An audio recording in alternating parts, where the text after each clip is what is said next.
Hello, everyone, and welcome to episode 1 of Brendan Lombard Unscripted. I have a very special guest today. Her name is Birte Hayes, hailing all the way from the United Kingdom, and I'm really excited to dive into her journey. So, let's get underway. Birte, welcome. How are you?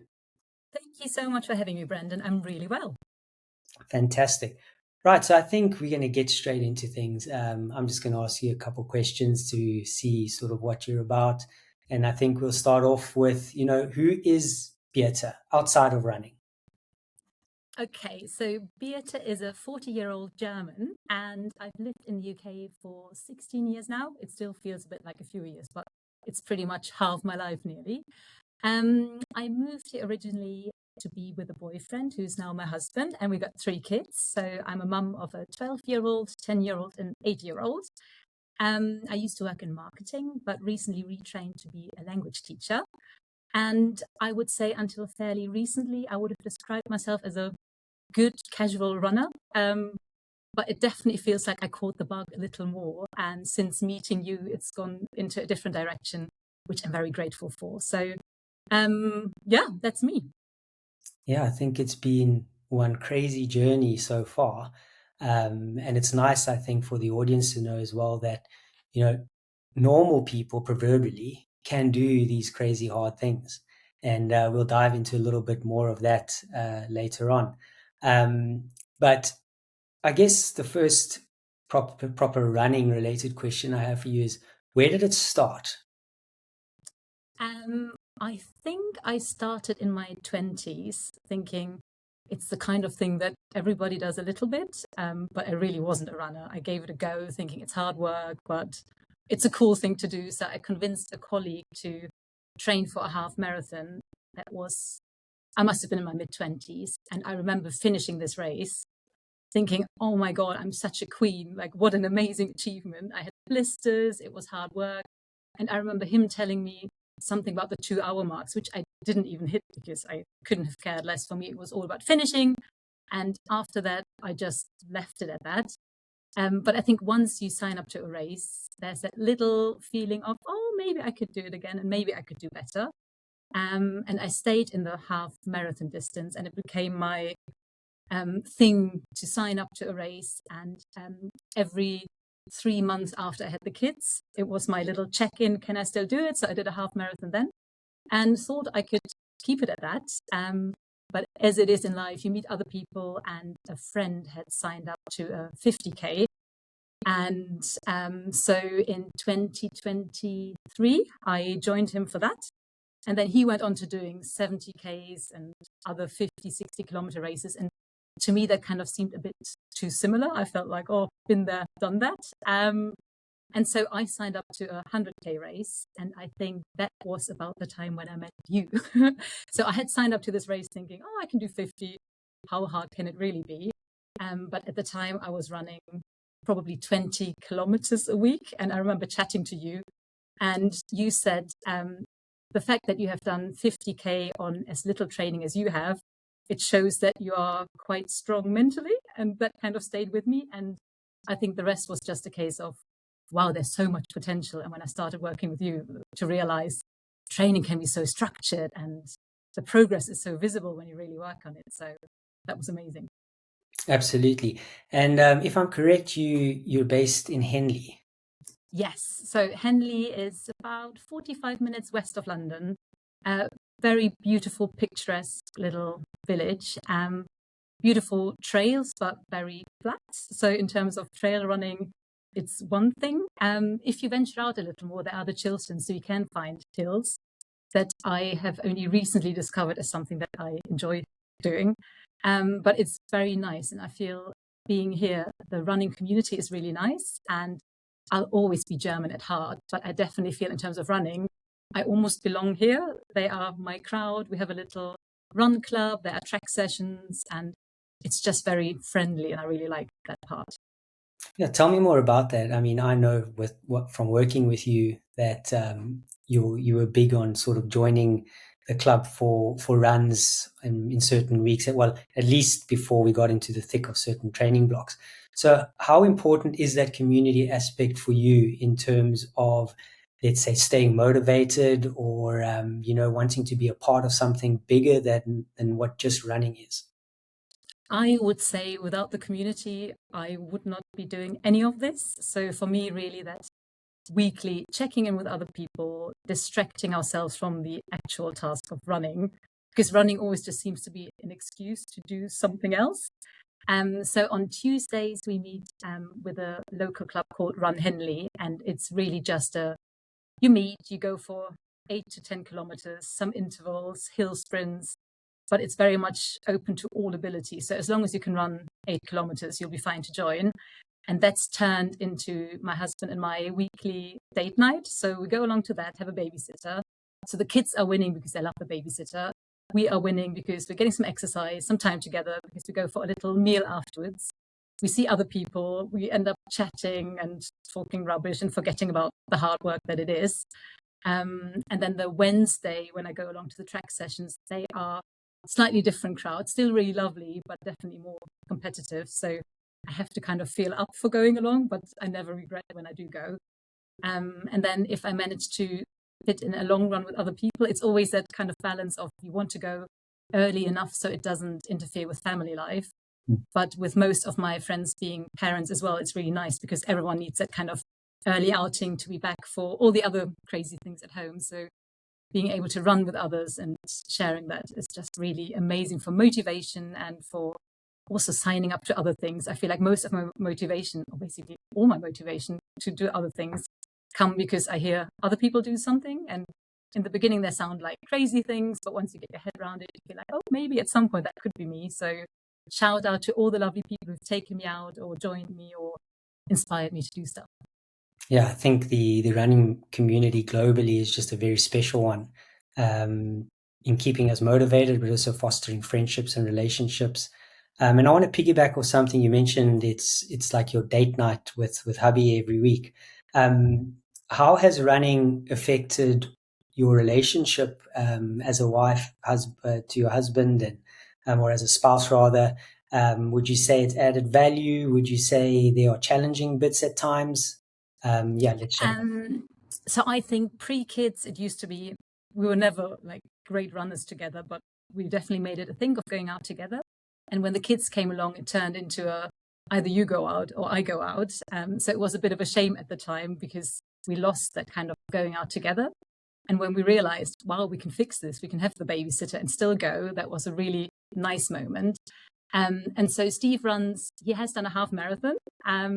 So he kind of jumped onto he sees what I get out of it. But he prefers slightly shorter distance.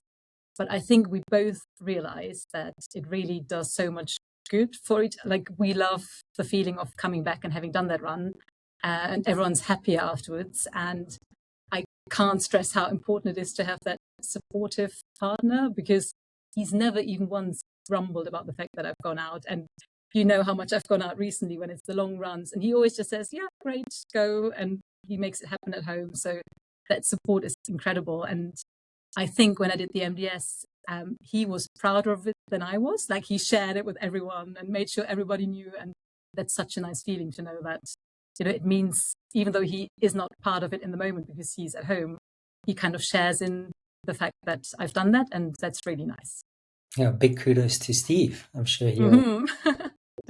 And I think that's also really important is having that support structure around you, particularly when we're training for these big, long events. And we'll get into MDS a bit later. But first, I want to unpack a race that I remember, which was the Thames Path Challenge, which was your first 100K. Yes. Which I think is a different 100K in the sense that it's not fully immersed trail running in a sense, but it's still a very it's 100 kilometers on the legs.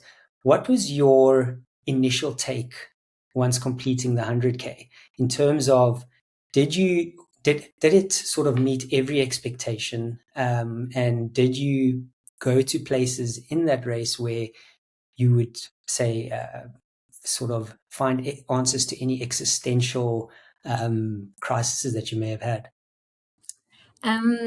So I think I went to the start line fairly confident, purely based on what you told me, what I was capable of. So I kind of trusted you for that. And that was a really nice feeling of going, I don't look out of my depth here. I start running, and the beginning felt really okay.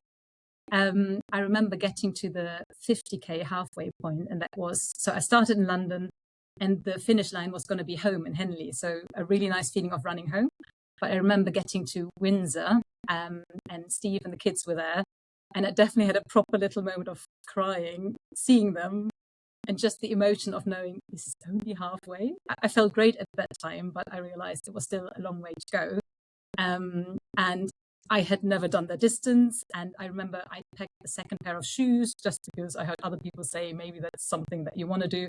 And I remember putting on that second pair of shoes. It didn't feel right. I went back to what I had, and kept going. And then I had a couple of falls, actually, like just the second half of the race where there were some roots, the legs are a bit tired. I tripped. And that feeling of lying on the floor and kind of feeling sorry for yourself and knowing something's bleeding, something's feeling a little funny, but knowing that you want to keep going and just checking in, feeling like, are you okay? And it was all fine. So I was really lucky.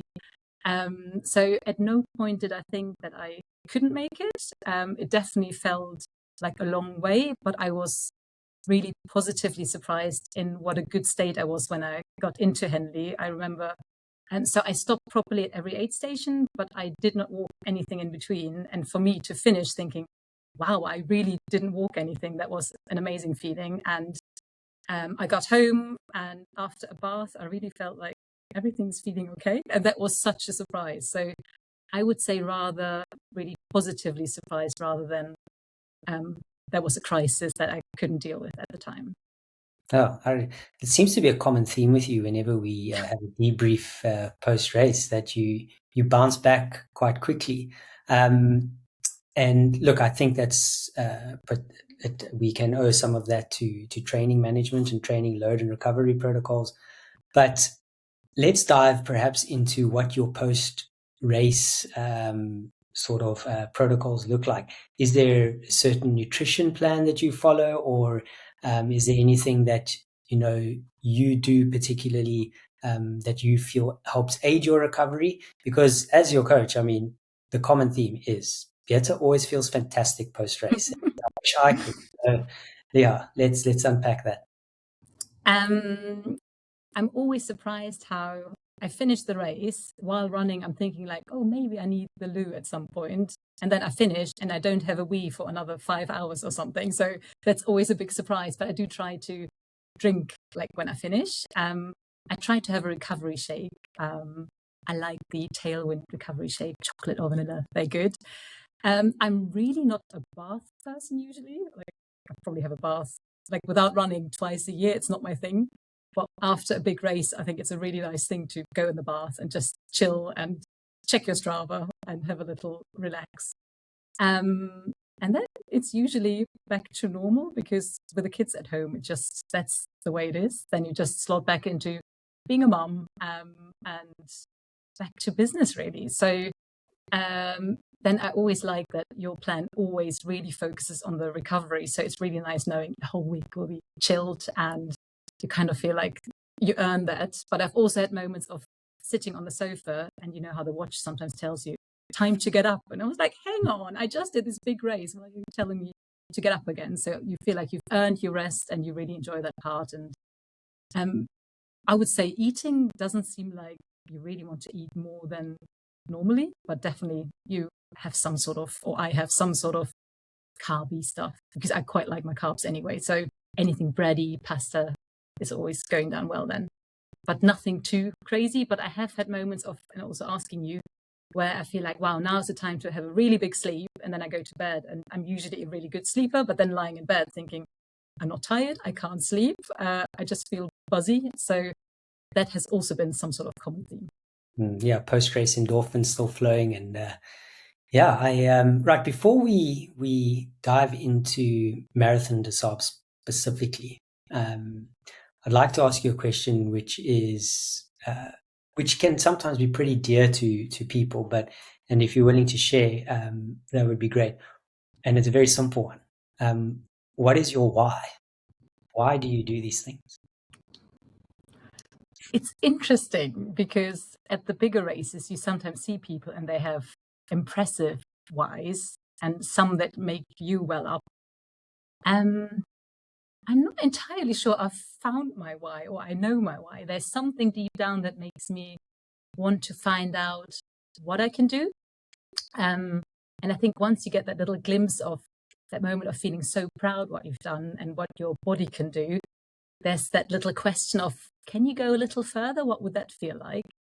And I think because I'm at a point where I've done a small number of things, but I haven't gotten to the point of ever feeling broken, I think it seems like there's quite a lot of potential. And I think I'm curious to find out how far I can take it. And I think deep down, there's just that feeling of, it feels really great, that post-run high. And I think maybe that's just what I'm chasing. And I also feel with the kids, I always tell them, you got to go and just try things. It doesn't matter if you fail, but give it a go. And it feels a bit like I can't do the talking and then not do it myself. So it's a bit like showing them, if you work hard, you can go places and do great things. So I think it's a sense of achievement and curiosity, and being inspired by what others do and seeing if I can do it too. And not in a competitive kind of way. I'm so happy for other people to do more or other people to do less. It's just and not a competitiveness with myself, but a curiosity, I would say. Yeah, which is a big and common theme in ultra running itself. I think that curiosity of pushing past what we believe to be our boundaries is always intriguing. And it's oftentimes in pursuing that curiosity that we find out things about ourselves that we previously didn't know existed. I mean, speaking for myself, I found out exactly who I am 80 kilometers deep into a mountain race, wanting to give up and carrying on. So curiosity is definitely a great why. And I'm sure what will happen in your journey with you being relatively young in the sport is that you will still figure out many things about yourself along the way, perhaps that you didn't know were rooted there, which is also another part of curiosity and super, super cool. Now, I want to dive into Marathon de Sables, which for you was an amazing event. For those listening, we had a top 10 finish, 9th place, which was absolutely phenomenal given Birte's young age in the sport. I want to unpack Marathon de Sables. Let's first dive into the training. I mean, I know how you trained. I was with you every step of the way. But first question regarding the training, what was the most challenging part of prep for you? I think it's just making the commitment that this is now going to happen, and whatever is going on in life, that you try to prioritize it, the running, as much as obviously sometimes it doesn't work, but making that commitment and then knowing once you sign up, you have to stick with it, because otherwise it seems like a silly idea to even go there. So just finding the time when family life or anything else is quite busy, I guess that was challenging. And also the bloody bag, honestly, I just wasn't used to running with anything on my back, just like a small water rucksack. But when you introduced the weight, I really had a bit of a wake-up call. So that was a hard part of the training, just getting my body used to that. And the distance itself almost felt like, at least in training, didn't feel like the part that put me off, because you planned it in such a way that it definitely felt like it was more about the consistency than the distance itself. And I remember asking you, other people who are already running this distance, are we sure we're doing okay? And you were very much trust the process, we're doing great. And so the distance was absolutely fine, but it's just there were times where the UK weather really is not very kind to us. So basically from November to March, which is when my main training time was over here, we had so much rain. There were frozen grounds so many of the days. And so you go out, you kind of slip around, you're in the mud, you try not to pity yourself, because you have to feel really grateful that you are able to go out. But winter training, when you know you're going to a hot climate, was definitely not easy. But I knew there were ways around, getting to the heat and doing that in a heat chamber or with other ways. So there always seemed to be solutions, but just keeping up the motivation when the world gave you some things to feel sorry for yourself was a little moment in training. Yeah, I think that's where your discipline comes in. And I mean, you were incredibly consistent. And looking at the way we trained and for example, where you live, which is in England, and like we said, is relatively flat as well. We had to get pretty creative. And I know we implemented a lot of bike work into the plan. We had those 3-day back-to-back running weekends where you would run with full Marathon de Sables gear, wading probably through mud and some slippery conditions, like you said. And I think, you did pretty well, because I understand the challenges that come with prepping for these big events while living in the UK. I lived there myself for a short while. So to realize the result that you achieved with those challenges, I think is testament, of course, to how you trained and your character and making sure that you got out the door. So yeah, pat on the back to you for that. And if anything, I think it's a great message to anyone around the world that it doesn't matter where you live. You can still do these hard things if you just have the right approach and mindset towards it. So yeah, I think that was fantastic. Okay, the race itself. Let's unpack that. Arriving in Morocco and realizing just how iconic this event is in its history and what you're about to do. What did that feel like? I think from the moment that I landed in Marrakesh, and it's so well organized, so you arrive at the airport and there are lots of blue jackets, so they're all the helpers, and you just see all the Garmin watches, all the trainers, and okay, you're in the right place. Just from then on, the journey is starting, and it's so international. There are people from everywhere. And I think from the moment I was there, I just realized this is going to be insane. And you forget home life so quickly because you're just in this bubble. And they take you, depending on where you land. I was on a 6-hour bus journey from Marrakesh to Ouarzazate, which is a bit like the Hollywood of Morocco. So there are some film studios, and it's very civilized. You can have nice meals. And we had one night there. Everyone goes to the Carrefour and buys last supplies. And then there's another 5-hour bus journey into the desert. And when we arrived there, that was such a stunning moment because it was the 40th anniversary of the event. So I'm not sure if it's like this every year or whether they went all out just for the anniversary, but there was this great line of locals. So the Berbers were there playing drums, the camels are all lined up, their flags. I think there were 60 different countries represented. And you're just there with your suitcase. You don't know anyone apart from the people you just met on the bus. And it feels a bit like a mix of Glastonbury, like the biggest festival with DJs. And then you're in this remote middle of nowhere and you just know life is about to change. And it felt so special.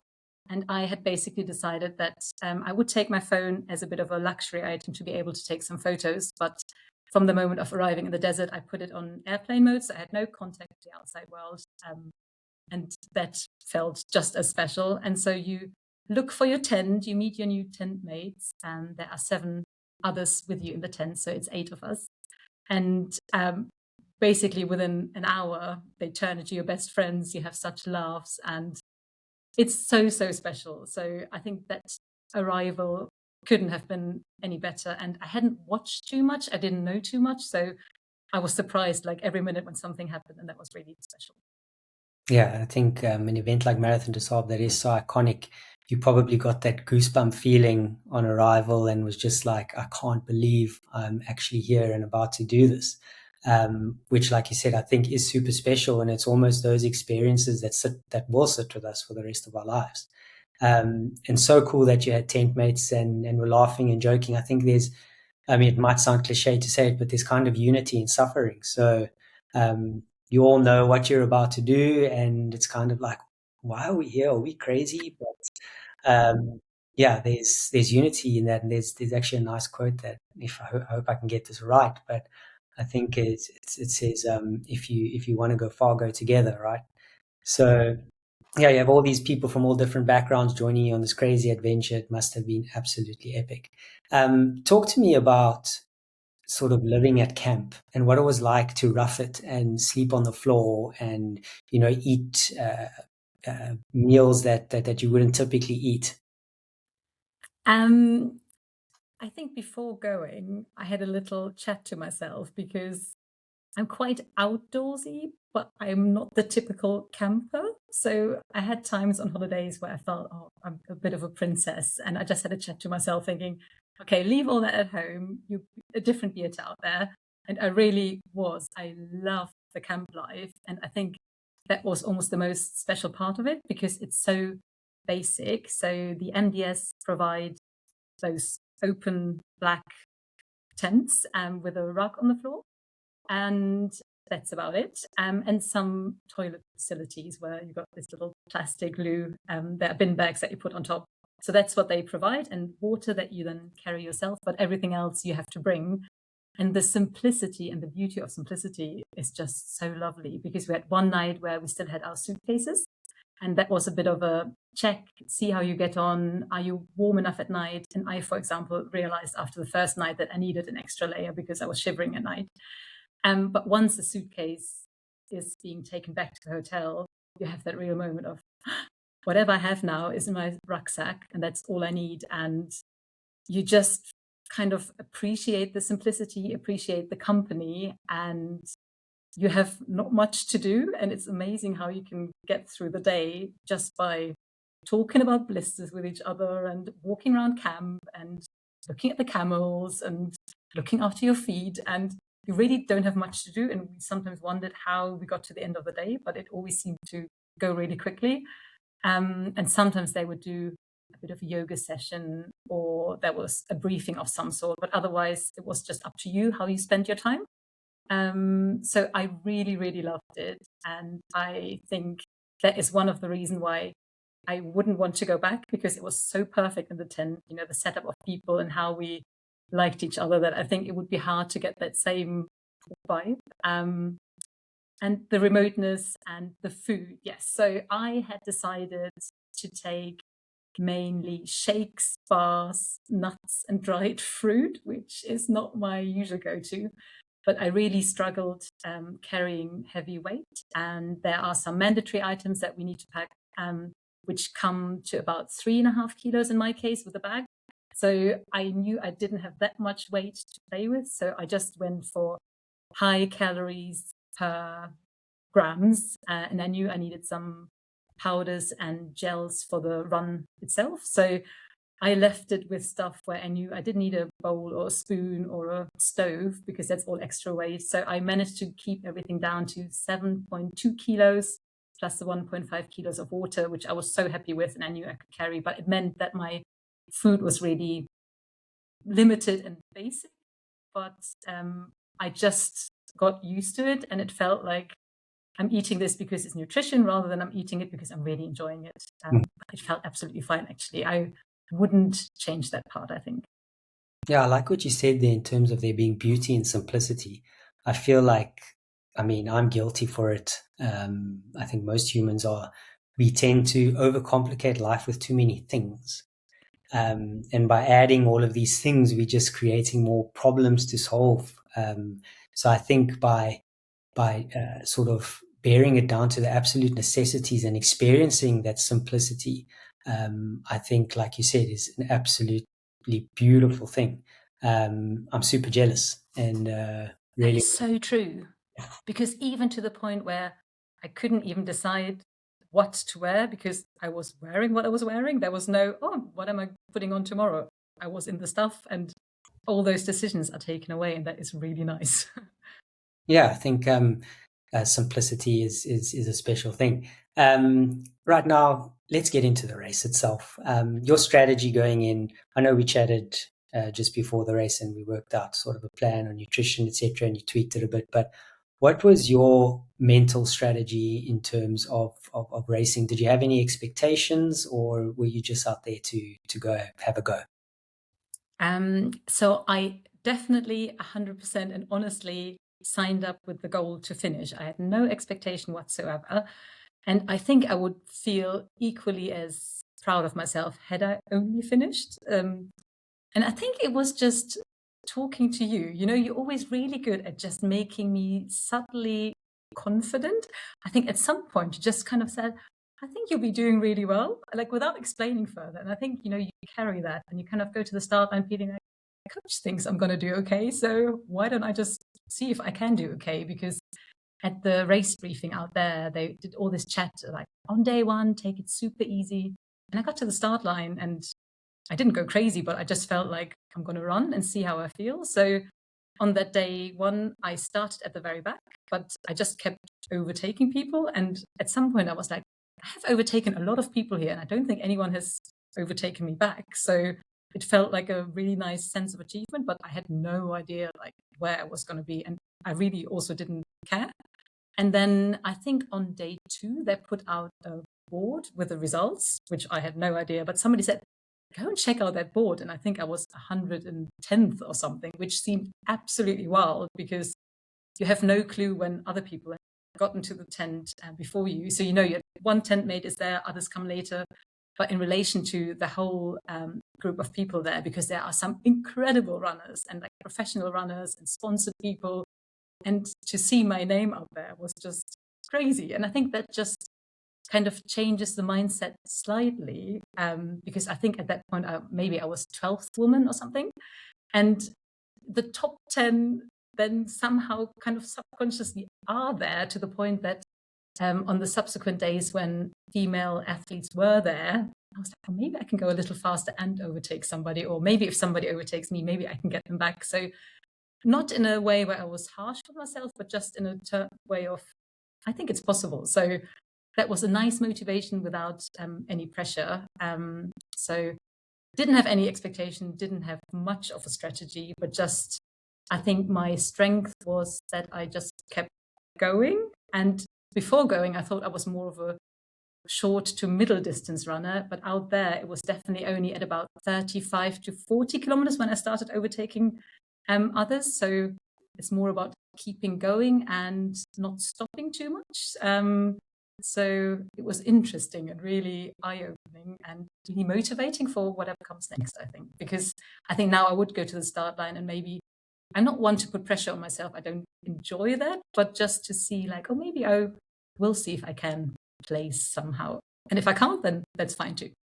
Yeah, that's a good approach. I think as athletes, I think I actually did a recent Instagram post about it, but we're wired to always focus on outcome as human beings. I have to finish or I have to be in the top 5. And I think by stripping that away and focusing more on the practice at hand and enjoying just the process, naturally the outcomes arrive without us, like you said, placing pressure on yourself. And I always say a happy runner is a fast runner. So I remember actually dot watching you on Live Trail, and I remember us chatting in the coaches group and chatting with my wife, and I was like, Birte can crack a top 10 here. I'm pretty sure of it. And I remember Marathon de Sables let you send the video links to those that you have sort of put up on your sign up sheet. And I remember watching all your videos, and you were always happy and never it never looked like you were in a place of distress or worried. And I think that outlook and filtered through into the running that followed. I mean, in every photo we saw of you, you were smiling. There was never once a grimace. Speaking of that, in terms of getting to the tough stuff, we know that with the special edition, there was a 100K stage. And just quickly, for those that do not know much about Marathon de Sables, it's a 200 and it's over 250 Ks. I think it's more, but it's generally speaking, it's 250 kilometers over a week. And this year being the special edition, they had a 100K stage, if I'm correct. Now, I think, 100K in itself is life in a day. But when you throw that into a multi-day stage event where you've already run, stages before that, what was it like, going into knowing that you need to now run 100 kilometers and then some more a few days after that? So the 100K stage, they set us off quite early. So some alarms in the tent went off at 3 a.m. because the general start was at 5 a.m. to kind of start before the sun gets really hot. But at that point, I was in this magical bubble of them telling me I'm in the top 100. So I started a couple of hours later with the elite. And it was such a crazy moment because I did think, how did I end up here? Like, how is Birte Hayes amongst like professionals and super fit people? And I just smiled and I had such a great time. So I couldn't wait to get going because it was just a magical moment. And to have this race procedure of giving you some motivational talk and everyone's closing their eyes and there's music playing. And then quickly we set off, and the elite are so fast. I see them for like a minute and then they're over the next dune.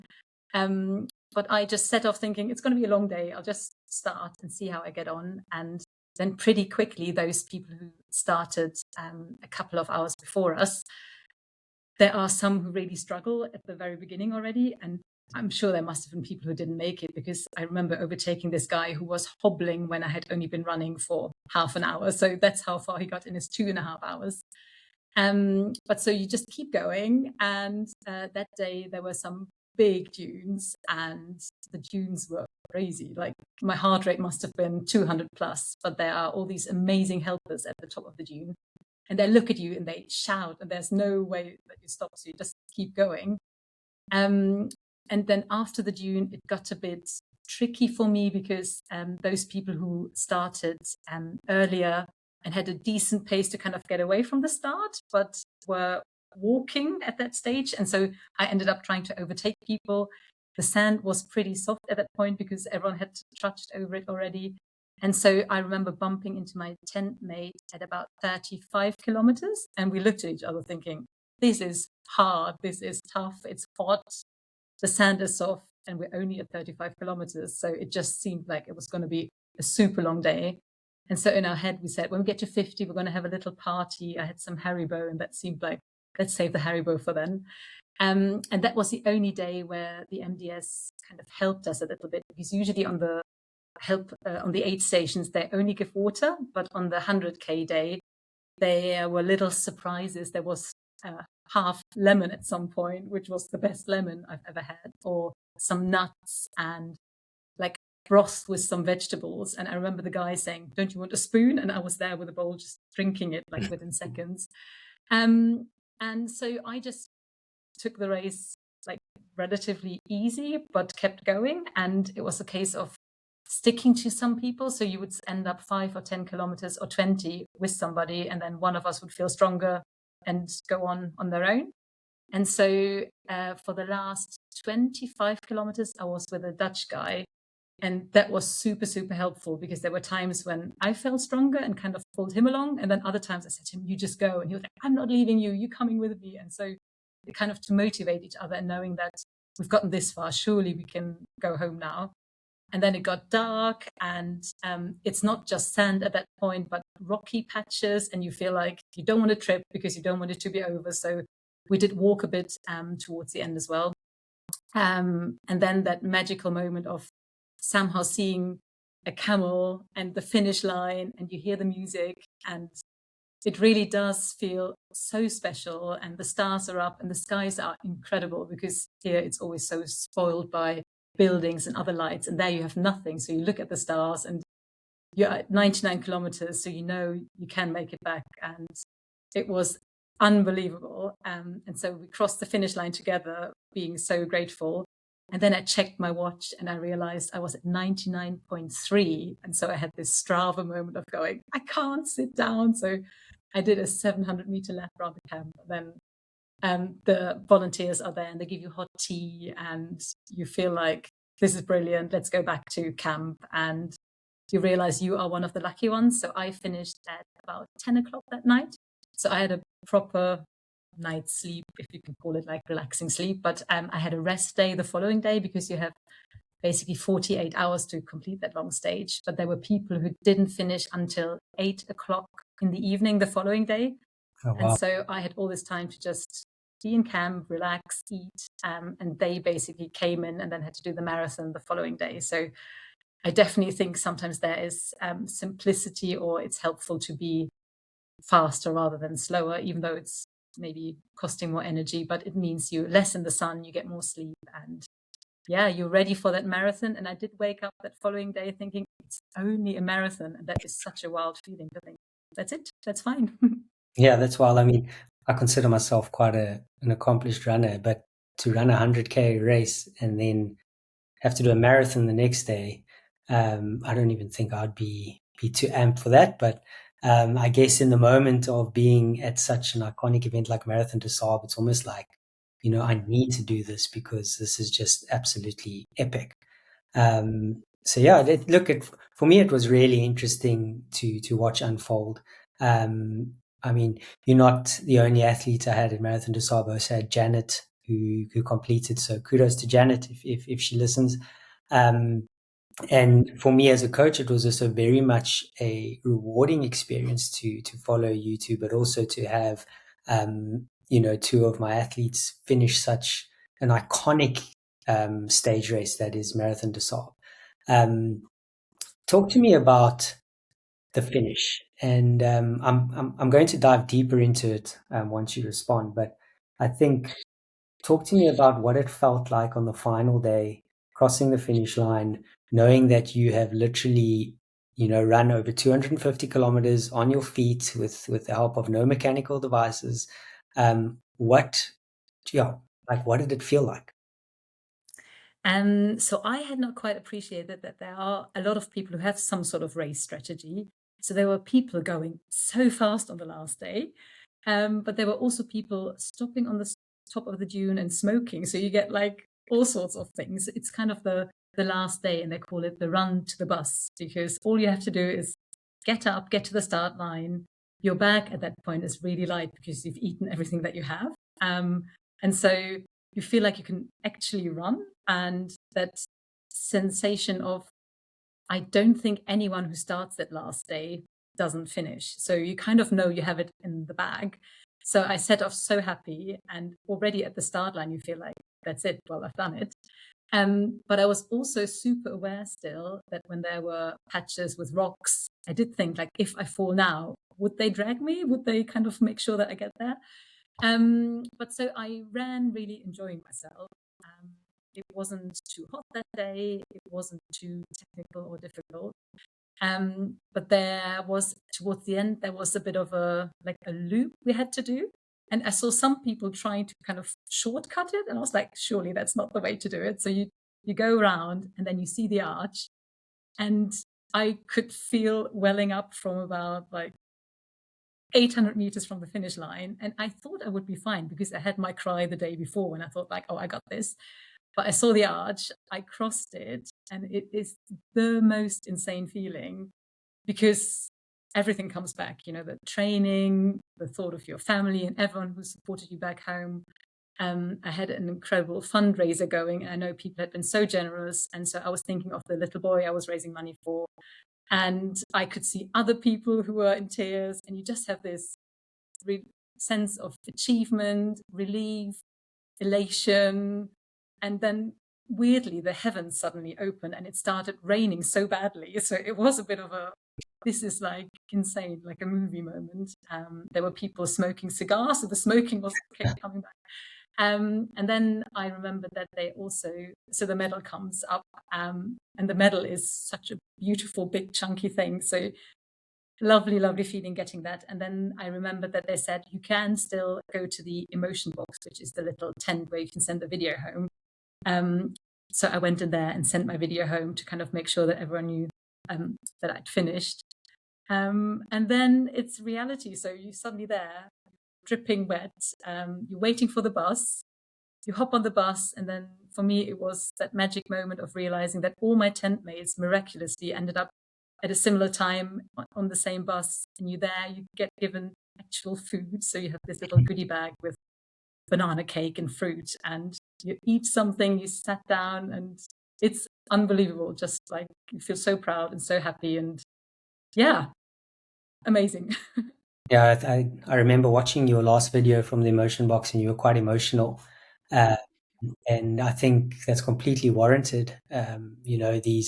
These ultras that we do strip you down to what it's raw, it's real. And I think it's just a great metaphor for life when you can finish these things, because I think it transfers directly to developing a hardiness in terms of, if I can get through this, what could life throw at me that I can't get through, right? So yeah, fantastic. And just to finish off on Marathon de Sables, you finished the race, you're ninth lady home, and you got to take home a big trophy. What was the presentation like? How did it feel, knowing that, you top 10 at Marathon de Sables? Yeah, unpack that for me. So when we got back, we ended up in a hotel back in Ouarzazate, and they said the following night was a gala evening. So I packed a little dress, but then looked around feeling like, oh, the vibe is a bit more hoodie and jeans, but I kept the dress on.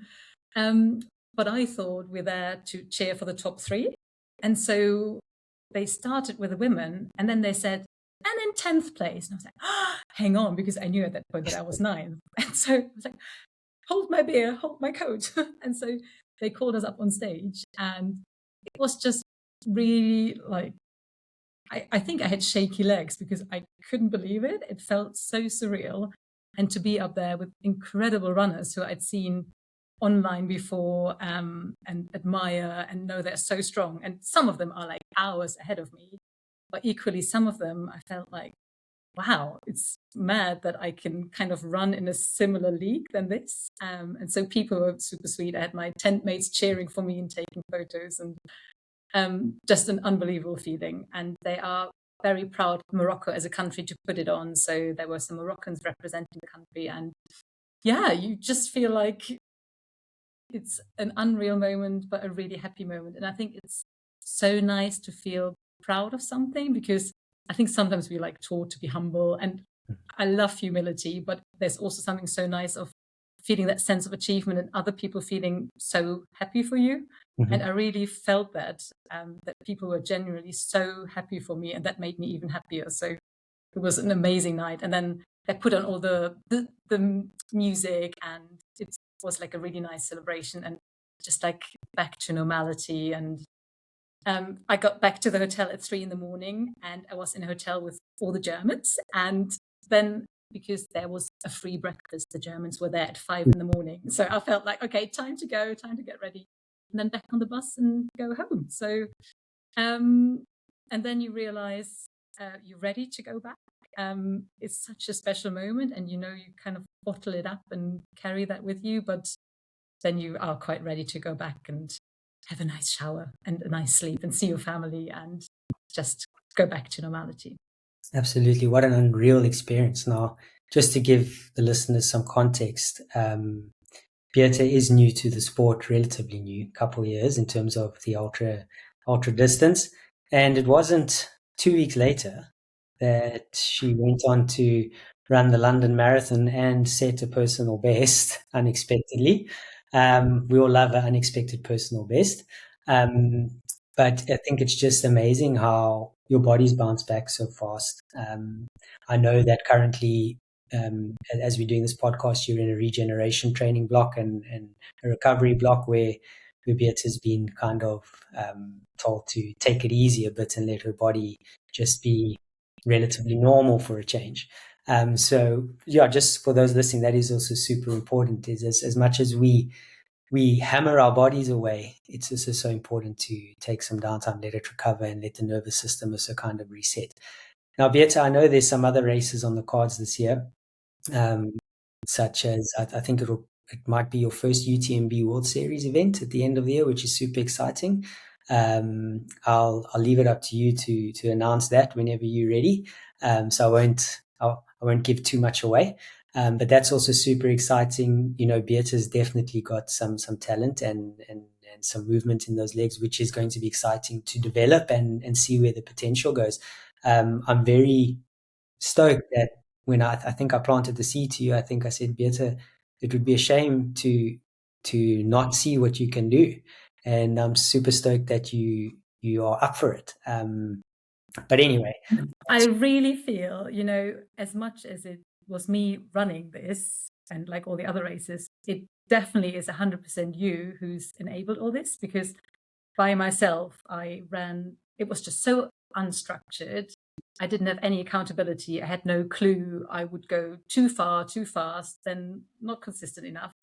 And so to go to the start line knowing that your prep was so brilliant, and I really feel like I only felt so good afterwards because my body was well up and well prepared, and I didn't question anything. And I think going in with confidence, because you've given that to me, is like the recipe of success. And you planting these little ideas, because I remember when you first mentioned UTMB, I kept thinking, I don't think he quite knows that I'm not that good. I kept thinking like you overestimate me, and to kind of go, wow, he was right all along. Like there definitely is more potential than I'd given myself credit for, is insane. And I think you have such a nice way of kind of challenging us without ever putting any pressure on, because you always emphasize that it's about the fun and the enjoyment, and that it is just running in the end. So that approach, but also going, you could run this time or you could run this race, is just incredible. And that's something that nobody else can give to you. So I'm incredibly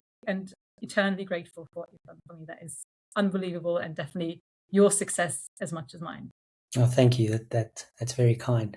And I mean, as a coach, or from my perspective, you know, watching it all unfold and watching your journey unfold has been super exciting and super rewarding. And I can also say thank you to you for trusting me and trusting the process, and also being so consistent. And I'll emphasize that is that, you know, us as coaches, we never looking for that hero workout or that one workout that's going to define your performance. It's all about developing that consistency first, and you nailed that. I mean, seeing all the green blocks on Training Peaks and getting every session done was superb. Right, we're almost done, I promise. But just to kind of end it all off, I also know you bumped into South African superstar Ryan Sands out in the desert, and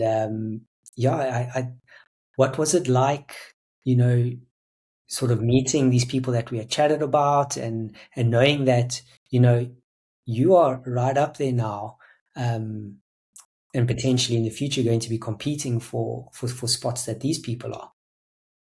And so Ryan was one of those amazing people. I'd seen photos of him, and I knew what he would look like, but I just couldn't believe how nice and how humble somebody who runs at that level is. Like, he was just so generous with his time, or just the way he would never big himself up, and he was just like roaming around the camp like anyone else, and that was just so lovely to see.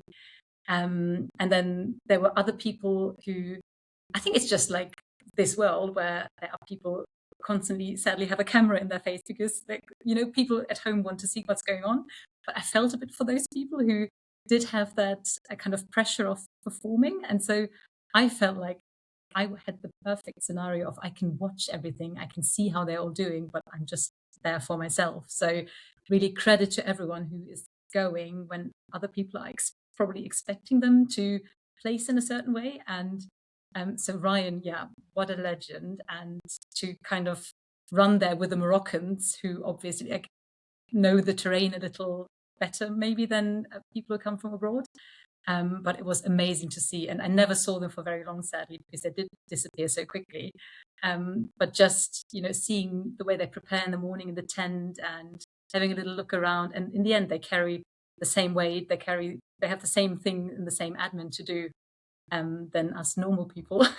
But they just seem to be really calm, and also very generous at like hanging around and chatting to people and smiling. And I think that's really nice. And yeah, in the end, there are no shortcuts. So I always tell myself, even though they're so much faster, they still have to work hard. And that's quite reassuring, that everybody needs to work in order to perform and get to the finish line. So we're kind of all in the same boat. And I did see afterwards that even those people had blisters or had cuts and grazes. So yeah, it kind of is the same to everyone, just with different times and different expectations. 100%. I always describe elite athletes as they're humans too. They bleed just like you and me. Yeah, they just tend to be a little bit faster and a tiny bit more serious, but still human, still do it for the love of the sport. Yeah. Right, Beata, to end off, one final question, and that is, if you have one message that you'd like to leave the listeners with, and it can be anything, what would that be? Do it. Because I really feel like me signing up to things, sometimes you feel you're on the cusp and you're not quite sure. But once you sign up, everything falls into place. So sign up, get that coach, get Brendan if you can, and just trust the process, because it's worked so well for me. And it's not just that it helps me on the sporting front, but I think it just, like you said earlier, it changes how you feel about yourself, and it changes what you think your body can do. And it really is life changing in that way. So I don't think one will ever regrets signing up to stuff. Some things will go wrong. I'm sure I'll get to the point where things go wrong for me, and I'm sure I will get those DNFs, but it will still be a learning curve. So I would say, in the first place, always do it and give it a go. And we can figure out afterwards why it did or didn't go the way we wanted it to, but it's always worth trying. Fantastic. I like that. Right. Well, Peter, thank you so much for your time. This has been super cool, and super stoked that you got to be episode 1 on what is a new little side project for me. And lastly, for those listeners that want to find you anywhere, I know that you've started a Instagram account, which is really cool. I think if you can correct me if I'm wrong, I think the handle is Accidentally Ultra. That's exactly it. So I was one of those people who, until 3 weeks ago, was convinced I did not need Instagram. And I still think that's true, but I kind of felt like I needed at least to say hi to some people and say thank you.